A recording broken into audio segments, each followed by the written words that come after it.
Good morning, everyone, and welcome to my March early morning garden tour. There are so many new things in my garden this month, and that I can't wait to show you. My little creeping daisies sure did spread out nicely.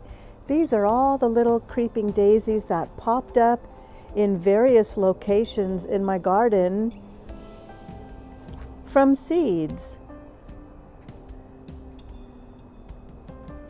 I know I tell you this every garden tour, but it's just so encouraging and exciting that I started out with one creeping daisy, and then I got thousands of little shoots in my garden. So I really didn't spend that much money on plants last year. I relied on God's beautiful creation and the miracle of seeds. Inside my hanging iron structure, my violas are looking absolutely beautiful. Look at those sweet little monkey faces. So pretty.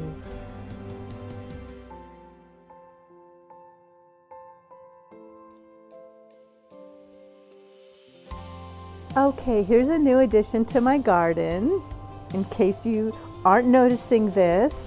But what is that structure below my vintage bathtub? Well, most guys will know what that is. That actually came from a car. That's a fan shroud. Isn't that hilarious? I just thought it looked really cool. So we painted the inside of it red. I might retouch it up and add some yellow or white, who knows? But I love the industrial look of that shroud. Looks like a flower. That was my intention. It goes to show you that you can add garden decor without spending a lot of money.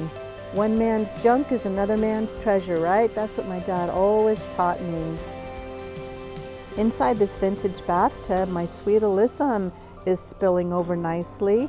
Behind that, I have some pestamon maypop. It's not blooming yet, but oh my goodness, the colors are absolutely stunning. And check out my snapdragon. That just popped up from the roots below. Snapdragons in my area, California Zone 9B, are considered perennials. They just come back every year. Normally they're annuals, and which means they flower once and die, but for me, they just keep returning. My ornamental cabbage is now in full bloom, and the pollinators love it. Behind that is my pugster butterfly bush. More ornamental kale or cabbage blooming. Look at my yarrow. Did you know that you can use yarrow for medicinal purposes? I just found that out. People use it in their tea. Now I definitely have to divide this Shasta daisy. What I'll do is I'll dig it up, I'll separate all the roots and pieces and plant more Shasta daisies elsewhere in my garden, and I'll put one back in there. But that's getting huge and it's starting to overcrowd the butterfly bush. But I'll save that for another video. And my noisy chickens. They're waiting for John to come out here and give them their grubs. Good morning, girls. This is the area where I normally have my narrow space vegetable garden. I'm gonna put that back sometime next week. It's time. My little cottage garden is starting to come together. As you can tell, I added some stackable terracotta pots. I planted lots of poppy seeds and zinnias, but those are gonna take another few weeks before they come up. In one of my veggiega raised garden beds, I just love how the lime green romaine lettuce or curly lettuce, whatever that is, looks against the broccoli. And no, I never got any broccoli, but I will say I just love the broccoli flowers. I mean, no garden is perfect. Sometimes we plant things and it doesn't go according to plan, but that's okay because God can always take something bad or something that didn't go our way and turn it into good. And I would say the pollinators would agree right now because they love these flowers.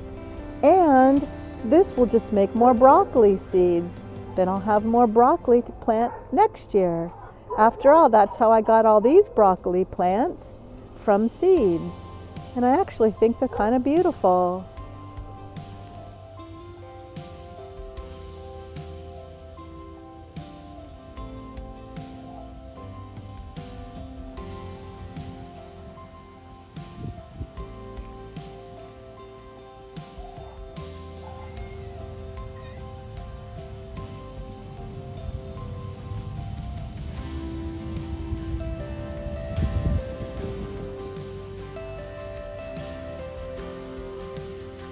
I do believe my primroses are almost done, but they're still adding a little color, so I don't have the heart to remove them.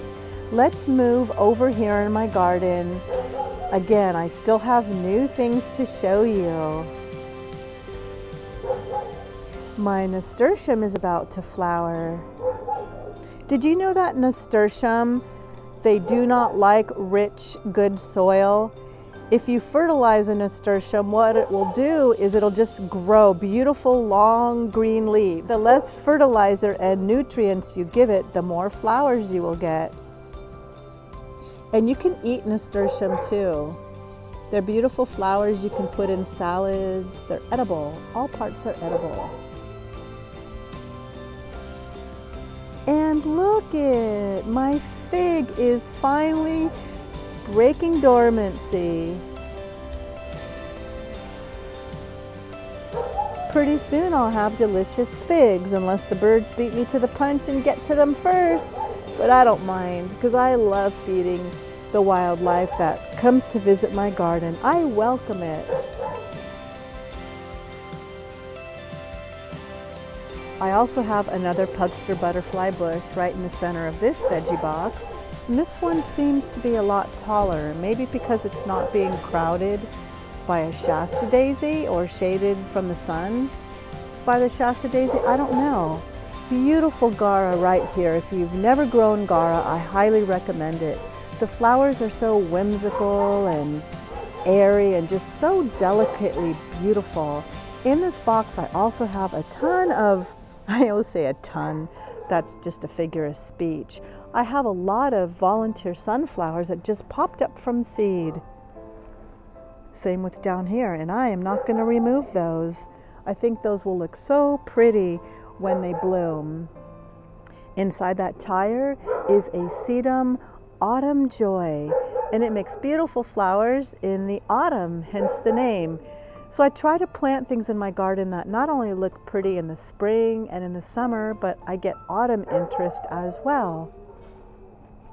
And it looks like all my little zinnia seeds have popped up. Geranium. Hooray for zinnias. They add so much color to a garden. Because my garden is so small, I don't have room for a greenhouse, which of course I would love. But it's a small garden and I make the most of it. So I just put all my little seed starts in various locations, wherever I can fit them in and find a place for them. Like right here, there's some spinach. Look at how nice that came up. Spinach also likes cooler weather, so I'm excited to grow that. More verbena. This is just popping up everywhere. Again, I started with one verbena plant and now I have verbena everywhere. More sunflowers that just came up from seeds from last year. Those will be the Mexican sunflowers. Some miniature roses that I got from my work for 50 cents. The floral department always sells me plants that people don't want, that they can't sell anymore. So I'm happy to get them for 50 cents. Let's hope this broccoli comes up and I get some beautiful broccoli for dinner. Let's see. Wow, I don't see anything. I've been waiting very patiently. Behind my zinnias is my beautiful pineapple sage. That thing just grew huge. Underneath the ground and the roots, it just keeps sending out new plants. It's just popping up everywhere, and it just keeps coming back and back. It's just such a vigorous and hardy plant. Many parts of the pineapple sage are edible as well. They're actually very tasty. If you pick a flower and eat it, it tastes like nectar, very, very sweet, and it's not poisonous.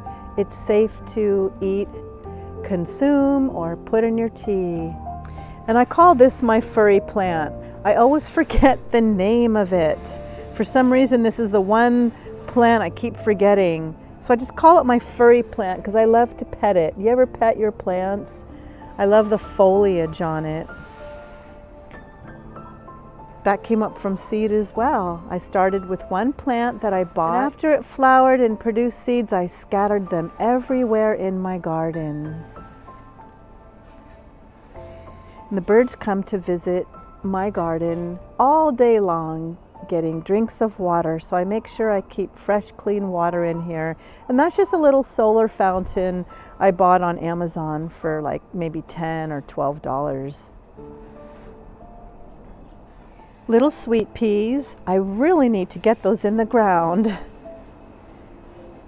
So here's a little tip when it comes to your annual flowers. After they're done flowering, don't just discard them and throw them away thinking, okay, well, they're done flowering, they're not going to look pretty in my garden anymore, so I'm going to remove them. Keep them around for a while and let them go to seed. You can just scatter the seeds around in your garden and chances are they'll pop up again. So much going on inside this planter box.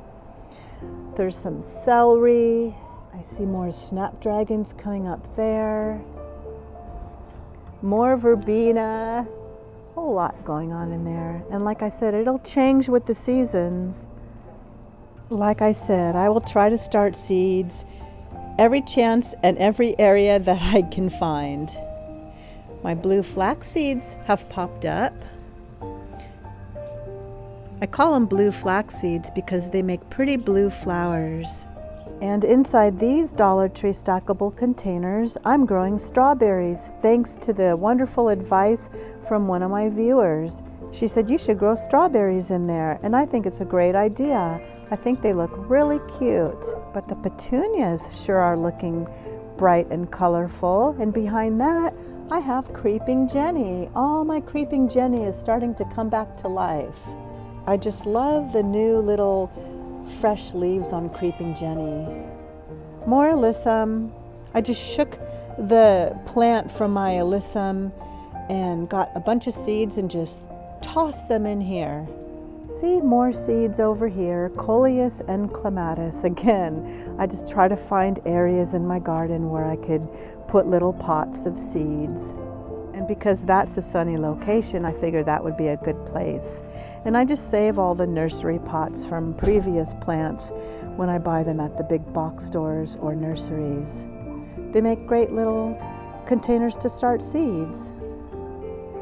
Of course, you can buy your fancy seed starting contraptions, but I'd rather use the money to buy new plants instead of containers. I made these cute little flowers on my veggie boxes from horseshoes. That is a Model A wheel and another horseshoe over there. I think this one is my favorite because the horseshoes are absolutely huge. Those must have came off a very large horse. My beautiful passion flower vine has made it all the way up the arbor and across to the next arbor. That was my plan. And it's crazy because this continued to grow in the fall and in the winter. Now that it's spring, it's taking off again and it will produce beautiful new passion flowers. And the fruit is delicious. And if you'll notice, there's a fruit right there. And a bird feeder. The birds actually come underneath here. It's so cute. It's like a little safe hiding place for them to eat. And over in this corner, I have a vintage lawnmower. A sweet little heuchera that's making cute little pink flowers.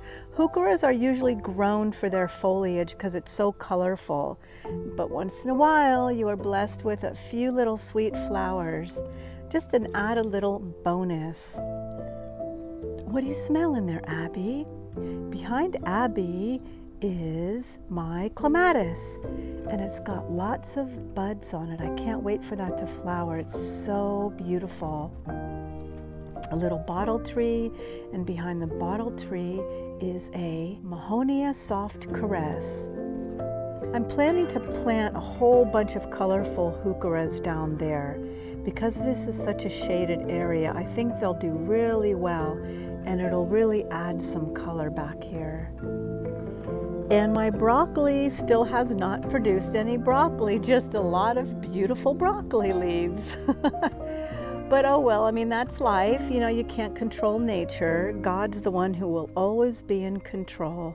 And I will take his blessings as he hands them out to me. More broccoli over there in that corner.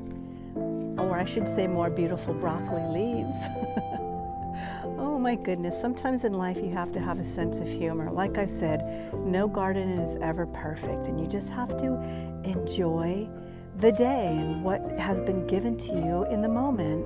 Few little miniature roses with a clematis behind it that will look beautiful. And if you notice, behind here is some more heuchera. Heucheras come in so many different colors. These are like a yellowish color. Aren't they just beautiful? I got all these heucheras for free by just dividing one mother plant. Look how well they're doing.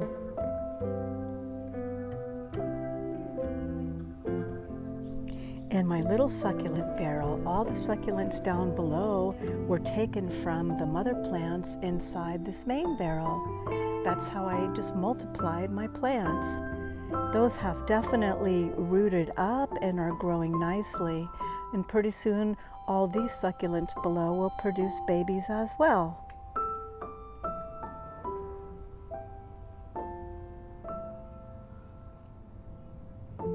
A lot of people don't know this, but succulents do make flowers. And the pollinators absolutely love them. Check this out, my friends. My Carolina jasmine is starting to bloom. Look at those beautiful yellow flowers. And this definitely is a pollinator magnet. It doesn't have any fragrance, but oh, the flowers sure are beautiful. And I even trained the vine to trail through my little horseshoe daisy. I just thought that was really cute. I just glued a bunch of horseshoes together, painted them, and made a flower. I stuck it on some rebar, and there's some instant garden art.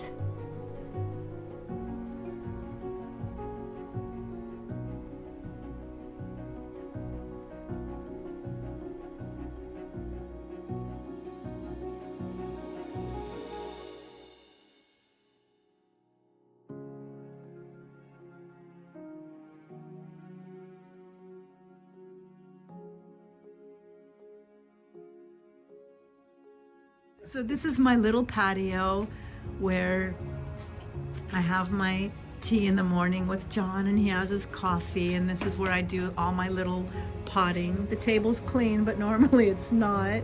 You know, my garden is so small, I don't have a special potting station, so I just have to make the most of my space.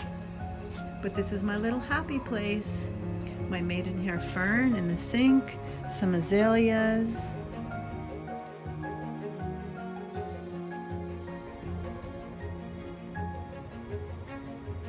And now for some raw and uncut footage of John and I just being silly. I think I stepped in chicken poop.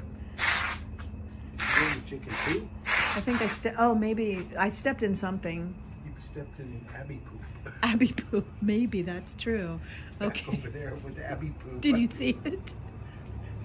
It's right where you were standing. Oh my goodness. Thanks for watching.